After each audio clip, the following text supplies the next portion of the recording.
Welcome to Sumita Roy's English classroom. I'm Professor Sumita Roy. Let us have a video today for spoken English basics. Like small children who learn to identify parts of the body, very often it so happens that learners of English, second language learners of English, they know the word in their mother tongue, but they do not know the English equivalent. So let us see whether you know all of them, and you can also talk about each of these a sentence or two. This is for the basic level, the beginner's level, a level where you may understand English, but you don't speak a single sentence of English. This is for you. Many of you are messaging me in your own language. I might not be able to read all the languages in which you message me, but if you repeat these sentences to yourselves, maybe 5 times, 10 times, 20 times, you will find that slowly you are able to speak to others. First, you need to spend a little time with yourself speaking about all this. Let us begin with the human body. This is the head. This is my head. And this is my body. Below the body are two legs. This part of the body is called torso. This part of the body, what is below the head and above the legs, is also called torso. By the side of the body, we have two arms. We don't say hands for them because hand is this. So on the head, we have hair. We don't say hairs, please remember. Hairs has a different meaning altogether. Here, I cannot count how many there are, but still I'm using hair. On the head, we have hair. Now you have to see. My hair is brown in color. Yours might be black in color. In countries where it is very cold, the hair color also changes, the eye color also changes. So we have different colors of hair. I have some gray hair. You can see I don't call it white. Although it is white in color, it is called gray hair. It is not called white hair. Some people have total gray hair, but I don't have all gray. I have some gray. Gray and brown mixed, or gray and black mixed. We have a word for that. We say salt and pepper hair. So you are beginners. If you see a person who has half brown and half white, or half black and half white, we call it salt and pepper hair, because salt is white in color and pepper is brown or black in color. You have to remember this. Here, this part is called the forehead. On the top of the face, this whole thing is called face. This entire thing is called head, but this is face. By the side of the head, we have two ears. This part of the ear is called the ear lobe. Ear lobe, L-O-B-E. Then you have, the inside, what helps you to hear is the ear drum. We call it the ear drum. So we have here the face and the head, By the side of the head, you have two ears, and the outer part which you can touch like this is the earlobe. Then, this I was telling you, the top of the face is the forehead. Forehead is this part. Your hair ends, and the next part of your face begins. Between that, you have a forehead. You can find that some people have a broad forehead, some others have a small forehead.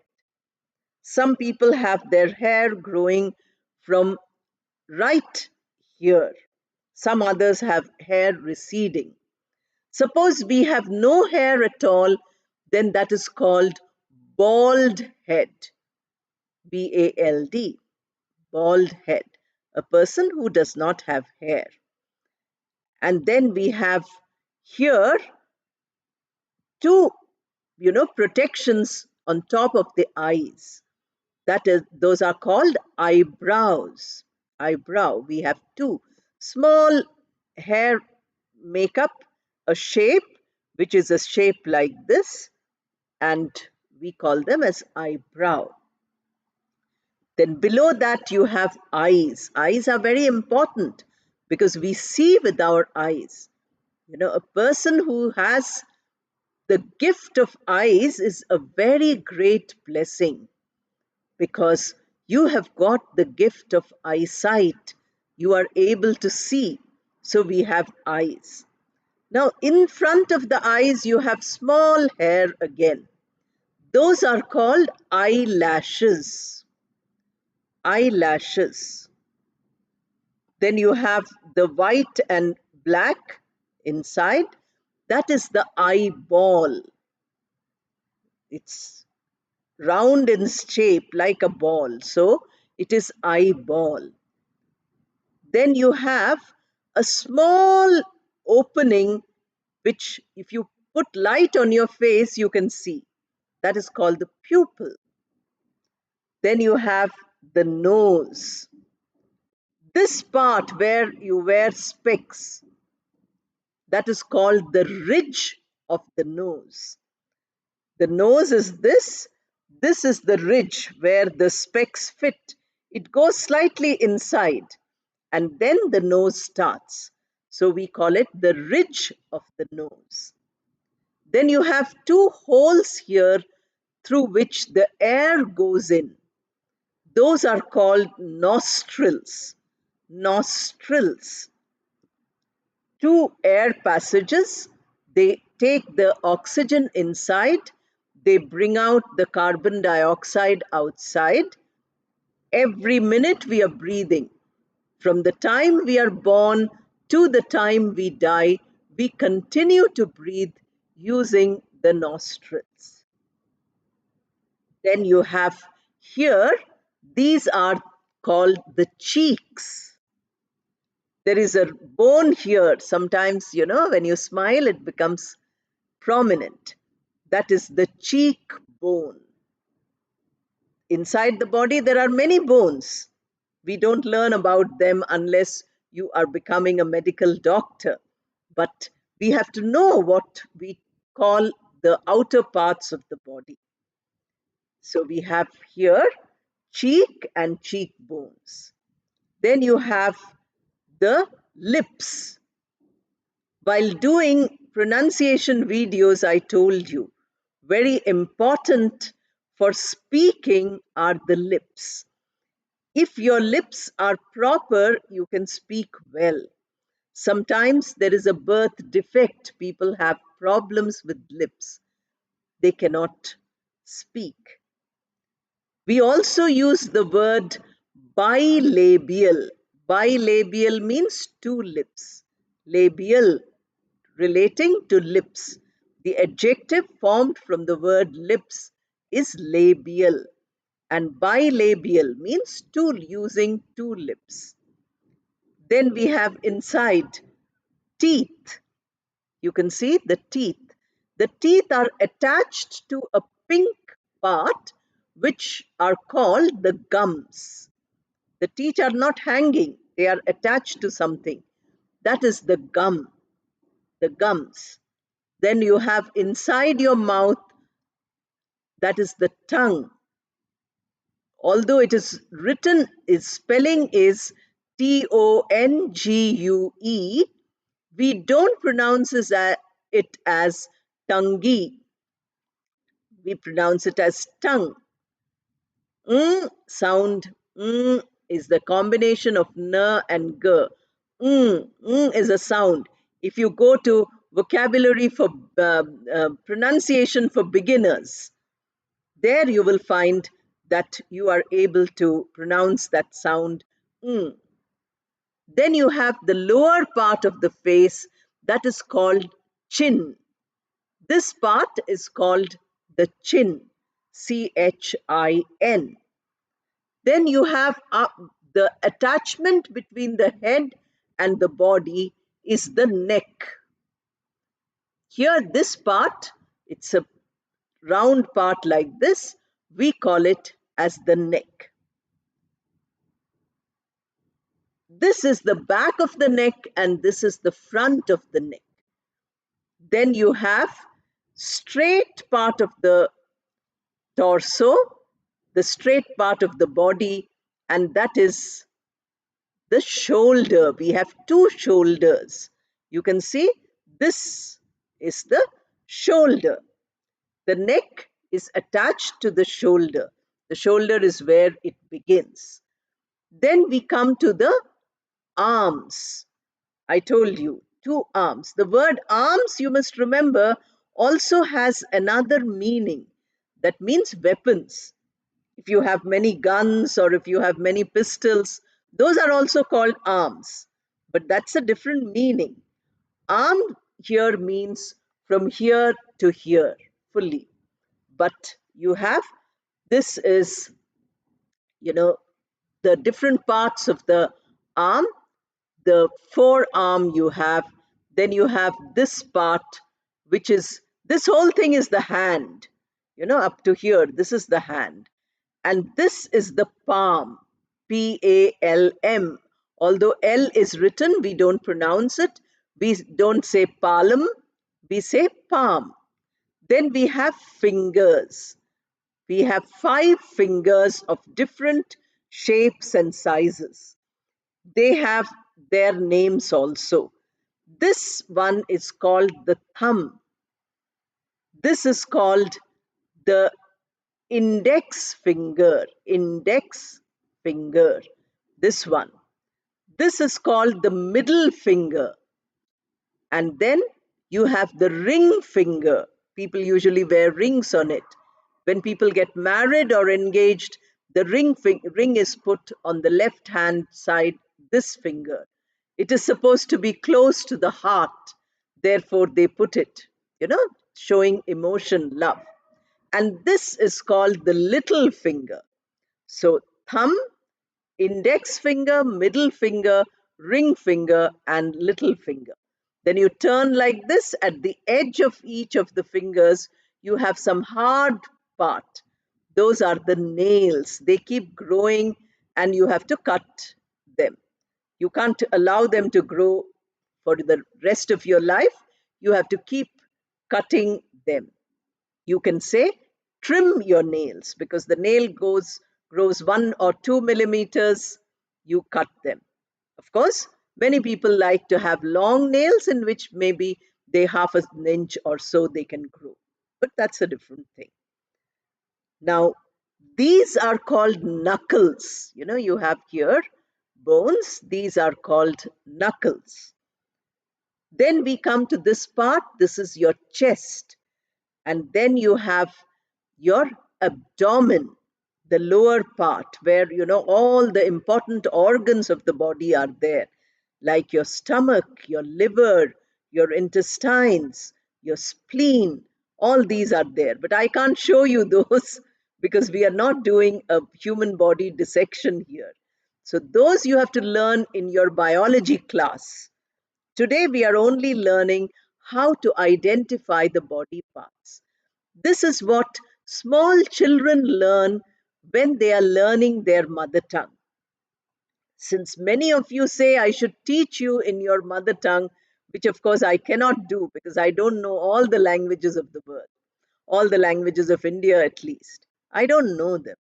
So I cannot teach you. I'm just showing you and I'm telling you about each of them. Now, when you move your head, it is called nodding. I'm saying yes. Without using the word yes, if you move your head, you are nodding. Let us now come to the lower part. In the legs, you have the top portion, those are the thighs. Then, where there is a joint, that is called the knee. I forgot this. This is the elbow. The elbow joins the forearm to the rest of the arm. So you have to understand that the knee also joins. The knee is what bends when you walk. Then you have at the feet, the ones which are on the floor. I can't show them to you now because then I have to walk around, which is difficult for me. So that which is on the floor, that on which your whole body rests, those are your feet.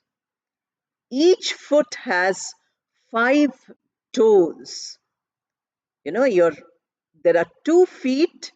One foot has 5 toes and the other foot has 5 toes. Each toe has a nail, like your fingers have nails. So for hand we say fingers, 5. For leg we say feet, we say toes. At the back of the foot we have a rounded portion that is called the ankle. When you're wearing your shoes, the last part which goes in, that is your ankle. So these are some of the sentences which you might find difficult. You might feel like using them. So having identified them, let us talk a little about each of them. You say that a person who has sharp eyes can see far. You can say the human eye is like a camera. You see something once, you don't forget it. So the human eye is like a camera. We have many hairstyles with our hair. You can do a different style with your hair.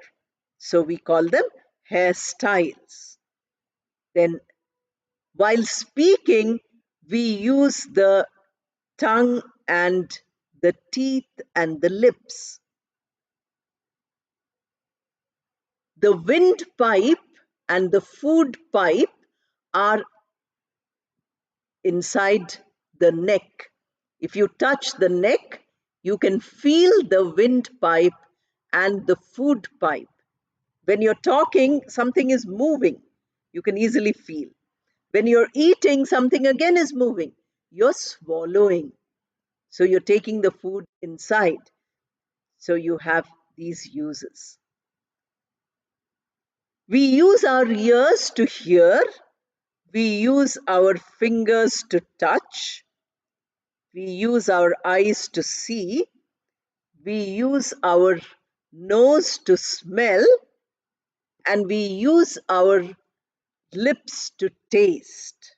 The uh, entire mouth. I forgot to tell you about mouth. Whatever is there interior, inside the lips, that is your mouth. It is your mouth cavity. It has teeth, it has tongue. Above your teeth and tongue, there is a hard surface that is very useful for speaking. You must use it. Then, after that, there is a soft surface inside that also you use. Then, the air can come out of the nose, the air can come out of the mouth. We use all these while speaking. Since we are learning spoken English, you must learn how to breathe properly, how to speak, when we can speak and when we cannot. These are all important. If we do exercises, we develop muscles in our arms and legs. I'm giving you sentences with the body parts. Artists, musicians need to have very nimble fingers.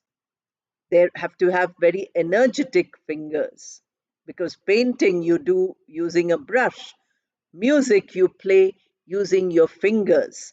So you have to have a lot of energy at your fingertips. The tip of the finger is this. So we have the term fingertips.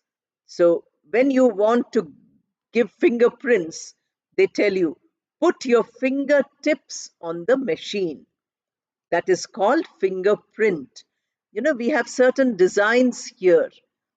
There is certain, if you look closely, you will find certain marks. Some lines are going in each of the finger. As many human beings are there in the world, so many different fingerprints are there. No two human beings have the same fingerprints. So many people, especially the police and detectives, use fingerprints to identify culprits. If somebody has committed a crime and left some fingerprints, they get caught. Whenever we want to give our identification, we have to give them our fingerprints. Whether you want to make a card, identification card, or you want to make a passport or visa, all the time you need to give fingerprints. So the fingerprint is very important. It is taken from the tip of the finger, not the full hand, not the full finger, but only the tip of the finger. When you are angry or when you are upset or when you're embarrassed, you get a red color on your face. That is called flushed cheeks. I gave you cheeks, you know. So we use the word flushed cheeks. People who have high fever also have red colored face. Then you have flushed cheeks. Many people read the forehead and tell you about your future. So we call it as forehead reading or face reading. They look at your face and tell you about your future. Or they do palm reading. There are certain marks on our palm. They read those marks and then they tell you about your future. So these things are some sentences which you can use. You know, we need to keep our body active even in old age. So we have to keep bending and moving. The posture of the body, posture, when we use the two legs and hold the body straight, that is called standing posture. Now I'm on a chair. My legs are folded, and that is called sitting posture. At night, we go flat on the bed. The whole body is in a horizontal position. That is the sleeping posture or lying down posture.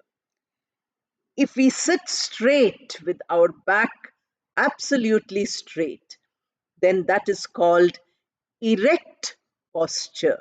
Erect posture. Then suppose we are, sitting back like this. Then we say relaxed posture. Relaxed posture. When you go for an interview, you have to have an erect posture. When you are sitting at home and reading a book or watching television, you can have a relaxed posture. These are some of the sentences which you can repeat again and again. Suppose you repeat these sentences, then you will be able to use them correctly. You can say, my head is aching today. That is a common sentence. People say it all the time. Now, what is the word for head? You keep struggling. You say, I know what head means in my language, but I can't say it in English. Then you have the word. Okay, I have identified the head. I need to check my eyes. Check means to go to a doctor and see if you need specs or not. If you cannot see properly, they give you these. That is, it helps you to see properly. If you don't like to use them, then you can put the lens inside. Those are called contact lenses, eye lenses. So they are not visible, your whole face is seen, but you can use them whenever you are not comfortable wearing this, because this is, till you get used to it, it is a little uncomfortable. Then we have the story of the wolf, Little Red Riding Hood says, what big ears you have, Grandma. So you have, big ears. It seems Gautam Buddha had long ears. So if you are a person who's very good, very meditative, then you have long ears. Then if somebody sees that you have short ears, then they say, you're not a nice person. Of course, these are only sayings. One need not believe them fully. But the size of the ear, you can just check. How well you can hear is important, because your ears help you to hear. The ears also maintain the body's balance.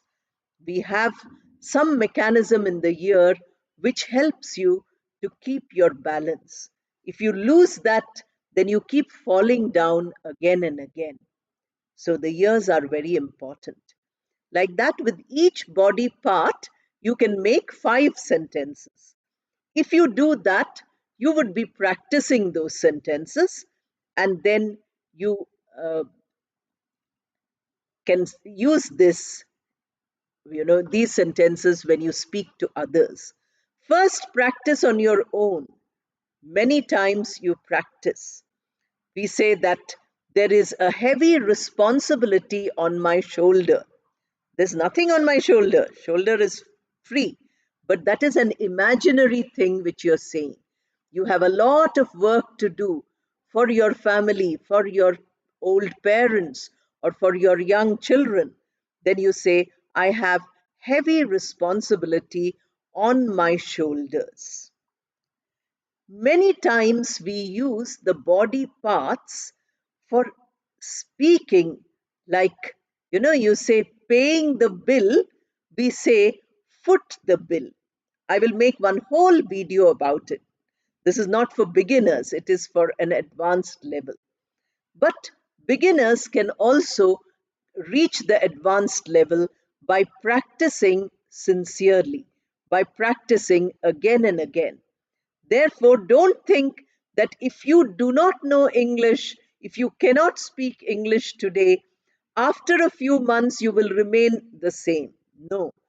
The idea of this channel, the idea of speaking to you is that today, whoever is at the beginner's level, along with the videos which are being uploaded, you will reach the advanced level. Your English will become excellent, but you have to do what I'm telling you to do. Just watching each video once mechanically is not enough. This video, which is for beginners, each of you should watch many times and repeat each point. Stop the video and identify all the parts which I spoke about. If you know more names of the other parts which I did not mention, please mention those. That means you are rising to a higher level, because I gave you a beginner's video and you have gone beyond the beginner's video. Imagine how exciting that would be, that you are learning much more from your own knowledge than you are learning by watching the video. The videos are only helping you to refresh your mind. The videos are telling you, oh, I know all this. I can easily use this. So I would like all of you to go on improving. There is no limit to excellence. Today you are excellent. Tomorrow you can become slightly better than that. And that will be your goal of excellence. All the best for your improvement. I hope beginners will enjoy this. And thank you for watching.